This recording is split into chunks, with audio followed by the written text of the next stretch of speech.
Hevoset on mun mielestä pelottavia, kun ne on niin isoja. Mutta onhan nää kauniita.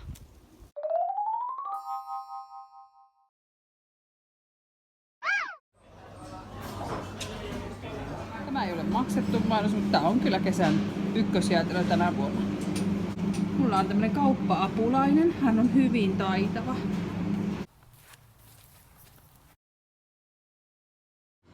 Ollaan vähän asioimassa ja tuli tämmönen tikkuhuikonen. Ehkä tällä kuppikoolla pärjää juuri ja juuri. Tää ei oo edes mikään optinen harha, tää on oikeesti näin iso. Ja sarvi on.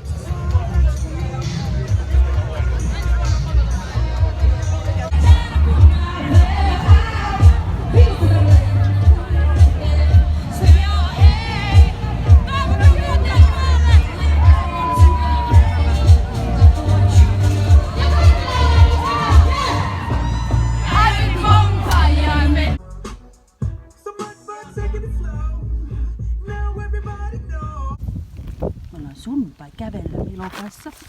Milo on nyt tommonen vähän pörrösen näköinen, kun hän on ollut eilen pesulla. Moi! Mikä meni kuonolle? Pyöräilyhaaste etenee.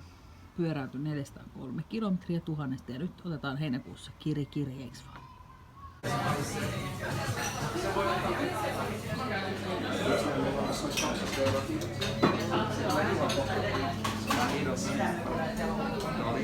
Tosi kiva oli tuo Leppävaaran metsäravintola.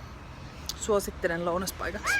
Granissa eli Kauniassa on yksi tämmönen ihan uimakelvoton lampi, mutta tää on tosi makea paikka ulkoilla, koska tässä ympärillä menee semmonen hiekkatie, jota pitkin pystyy pyöräilemään tai juokseen.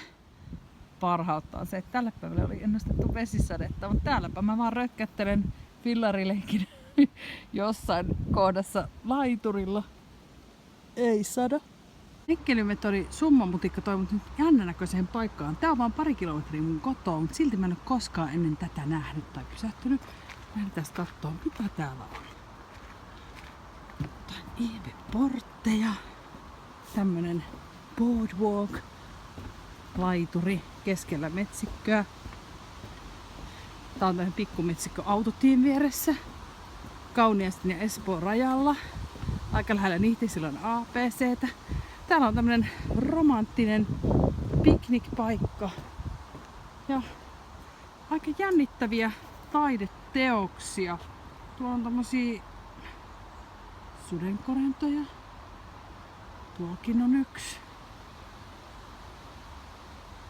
Omituista. Tuolla on ollut myös rodoja, mutta niiden hukinta-aika on jo ohi. Aika erikoinen paikka. Täällä on varmaan ötököitä paljon. Mutta on kiva, siis että läheltä kotoakin löytää uusia paikkoja, kun lähtee menee summamutikassa semmosia polkuja ja kadunpätkiä, mitä ei ole ennen mennyt, ja polkupyörällähän se on tosi kätevää. Täällä on ihania kukkasia myös. Soittaa tossa lavalla. Aika kiva. Mennäänkö ensin? Haluatko mennä suoraan uimaan vai? Tosi kiva paikka oli toi allas. Ei ollut ruuhkaa tämmöisenä pilvisenä päivänä. Lämmin vesi. Sauna oli todella hyvä. Tarpeeksi tilava. Pukuhuoneet oli naftit ja märkälattiaiset.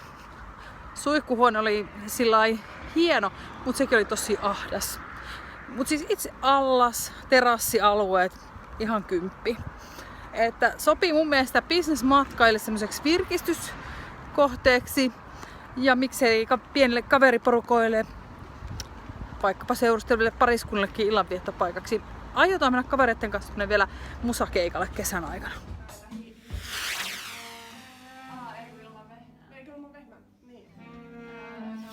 Kiitos kun katsoit tämän videon. Lähdetään sitten kattoo, että mihin seikkailut seuraavaksi vie. Nähdään. Moi moi! Tuntuu, että mun hetket on kuin puoleksi laulettu.